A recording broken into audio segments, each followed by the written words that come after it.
Today we're going to count atoms in a molecule, okay? So molecules are when different atoms come together and bond. It could be the same atom, so an oxygen and an oxygen bond together, or in the case of water, two hydrogens bonding together with one oxygen. So the way we write it, which is very important when we write chemical formulas, there's kind of a method to writing. So here is carbon dioxide, which is what you breathe out. You breathe in oxygen, you breathe out carbon dioxide. You write it CO2, okay? These are symbols. C stands for carbon, O for oxygen. Now the little number behind the element is called a subscript. That tells you how many of that element there are. Notice after the carbon there isn't a number.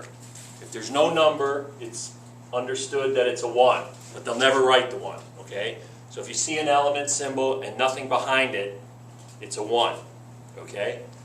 Also, with some elements, they're either 1 or 2 letters, and if they're 2 letters, the second letter is always lowercase. So copper, you write like that, uppercase C, lowercase u. That tells you that it's copper, which is different than if you wrote capital C, capital U. That's carbon, 1 carbon and 1 uranium atom. Very different.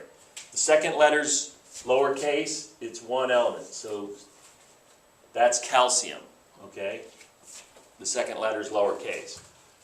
Here's water, 2 hydrogens, 1 oxygen, so it has 3 atoms in 1 water molecule. Now here's oxygen, the air we breathe in. It's O2, okay? It's got 2 atoms bonded together, and they call that a diatomic molecule. Di means 2, okay? Water here has 3 atoms. That's triatomic. 3 atoms, okay? So you'll use prefixes, diatomic. It's very important. There's 7 elements that in nature, when found by themselves, are always diatomic. They're never by themselves. Oxygen's one of them. You never see just this, oxygen, 1 oxygen, okay? That's very unstable.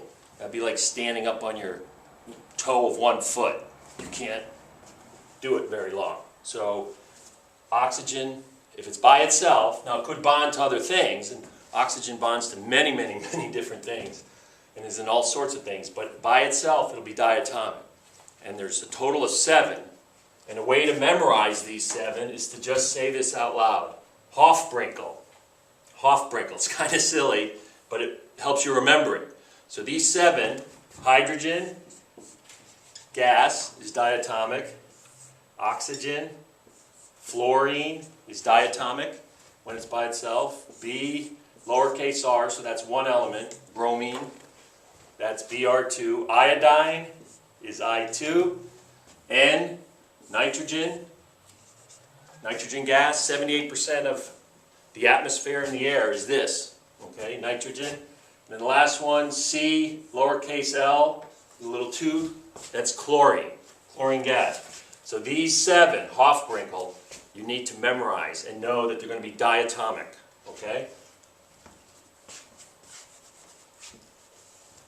Now, moving on, this molecule here, C6H12O6, that's sugar, glucose. So how many atoms are in? 6 plus 12 plus 6.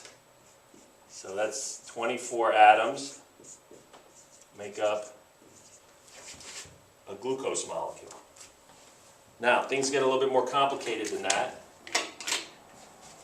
Sometimes there'll be a big number in front of the molecule. This is called a coefficient, okay? This is basically telling you how many of these molecules, all right? How you determine the total number of molecules, kind of like mathematics.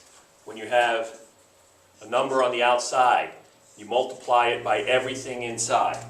So this 3, in this case, H2SO4, you multiply 3 times 2, so there's 6 hydrogens plus Don't just multiply by the first one. A lot of students make that mistake.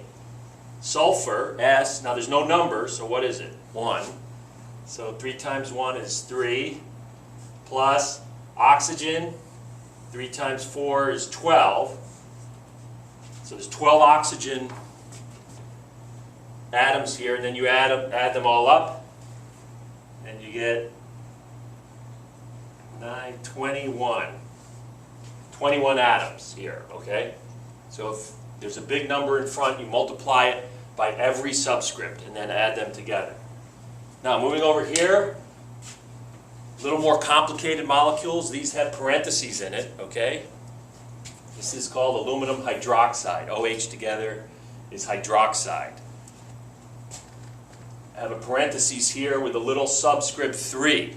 What that means is you multiply the 3 times every element inside the parentheses. So this is really saying there's 3 oxygen and 3 hydrogen, 1 aluminum. You don't multiply the 3 times the aluminum because it's not in the parentheses, okay? So this would have 1 plus 3 plus 3, 7 atoms. This aluminum hydroxide. Because really, when you draw this functionally, these are bonds, these little dashes. How many oxygens do we have? 1, 2, 3. 3 oxygen. How many hydrogens? 1, 2, 3. 3, 1 aluminum. Okay? Now, let's combine dealing with the parentheses with also a coefficient in front. If there's no number in front, I should have mentioned this, it really means it's a 1.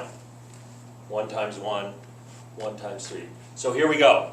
This one, we have copper, nitrogen, and oxygen. We have 3 elements. We have parentheses, so first you want to do this, multiply this subscript by everything inside. So that would be 3 times 2, 6 oxygen, 2 times 1, 2 nitrogen. Okay? And now we're going to multiply the big coefficient in front times each of the 3 elements. Okay?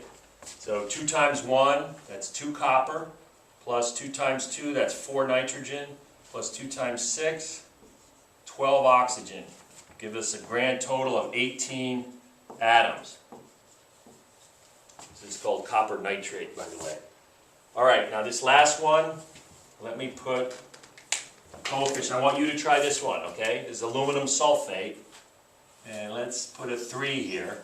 And I want you to figure out how many aluminum atoms, how many sulfur atoms, and how many oxygen atoms.